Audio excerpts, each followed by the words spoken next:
మామిడికాయ సీజన్ వచ్చిందంటే చాలు రకరకాల రెసిపీస్ తయారు చేసుకుంటూ ఉంటాం కదా. ఈరోజు మీకు సింపుల్గా చేసుకొని మామిడికాయ తురుము పచ్చడిని చేసి చూపించబోతున్నా. తక్కువ మసాలాతో చాలా చాలా రుచిగా ఉంటుందండి.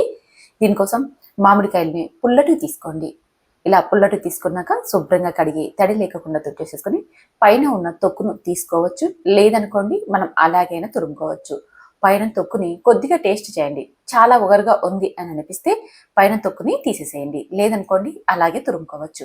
ఇక్కడ నేను తీసుకున్న మామిడికాయ పైన తొక్కు అనేది ఒగరుగా లేదు కాబట్టి నేను ఇలాగే తురిమిస్తున్నాను.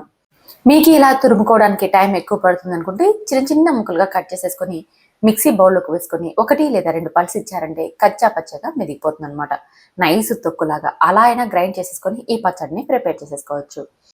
ఇప్పుడు మామిడికాయ తురుముని 2 కప్పులు వచ్చేలాగా కొలత తీసుకోవాలి. ఏదైనా చిన్న బౌల్ కానీ పెద్ద బౌల్ కానీ మీరు ఎంతైతే తురుము తీసుకున్నారో దానిని బట్టి బౌల్ తీసుకొని 2 కప్పులు వచ్చేలాగా కొలత తీసుకొని ఒక బౌల్లోకి వేసి పక్కన ఉంచండి. ఇప్పుడు 2 స్పూన్ల ఆవాలు 1 స్పూన్ మెంతుల్ని వేసేసుకొని లో ఫ్లేమ్లో వేయించి పౌడర్ చేసి పక్కన ఉంచుకోండి. మనం తురుమంతా ఒక బౌల్లోకి వేసుకున్నాం కదా, అందులోకి 1/2 కప్పు చిల్లీ పౌడర్ని వేసేసుకోవాలి. 2 కప్పులకి 1/2 కప్పు వేసుకున్నామంటే స్పైసీ అనేది పర్ఫెక్ట్గా సరిపోతుంది. ఇప్పుడు 1/2 కప్పు ఉప్పును వేసుకోవాలి. కాస్త తగ్గించి వేసుకొని మళ్ళీ కూడా వేసేసుకోవచ్చు. 1/2 కప్పు చిల్లీ పౌడర్కి 1/2 కప్పు ఉప్పు పర్ఫెక్ట్ అండి. కాకపోతే 1 స్పూన్ తగ్గించి వేసుకోండి. అలాగే మనం మెంతి పిండిని గ్రైండ్ చేసుకున్నాం కదా, ఆ మెంతి పిండిని కూడా ఇందులోకి వేసేసుకోవాలి. అలాగే 1/2 టీ స్పూన్ పసుపును కూడా వేసేసుకొని ఇదంతా బాగా కలిసేలాగా కలపాలి. ఈ స్పైసీ అంతా కూడా తురుములో మంచిగా కలిసిపోవాలి. అందుకని ఒక 5 నిమిషాల పాటు బాగా కలపండి. ఇలా కలిపి పక్కన చేసుకోండి. ఇప్పుడు స్టవ్ మీద పోపు గిన్నె పెట్టి అందులోకి 3/4 కప్పు నూనె వేసేసుకోవాలి. మీరు సన్ఫ్లవర్ ఆయిల్ కానీ లేదా నువ్వుల నూనె కానీ తీసుకున్నారంటే రుచి చాలా చాలా బాగుంటుంది.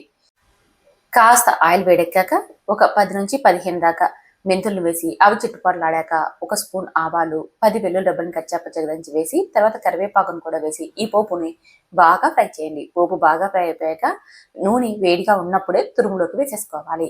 ఇక్కడ మనం అప్పటికప్పుడు పికిల్ని తయారు చేసుకుంటున్నాం కాబట్టి ఇలా వేడి నూనె వేయడం వల్ల ఈ తురుము అంతా కూడా మెత్తబడుతుంది. ఇక మనం అప్పటికప్పుడు వడ్డించుకొని తినేయచ్చు అనమాట. అందుకనే వేడిగా ఉన్న నూనె వేయండి. అప్పుడు మనకి మెత్తబడిపోయి అప్పటికప్పుడు తిన్నా సరే ఎంతో రుచిగా ఉంటుందండి. మరి మీరు నేను చేసిన స్టైల్లో ఒక్కసారి ట్రై చేయండి. ఎంత టేస్టీగా ఉంటుందంటే వేడి వేడి అన్నంలోకి కాస్త నెయ్యి వేసుకొని తిన్నామంటే ఇక ఏ కర్రీ కూడా అక్కర్లేదండి. అంత బాగా ఉంటుంది. మరి ట్రై చేస్తారు కదా. ట్రై చేశాక మీకు ఎలా కుదిరిందో కామెంట్ చేయండి. Thank you for watching.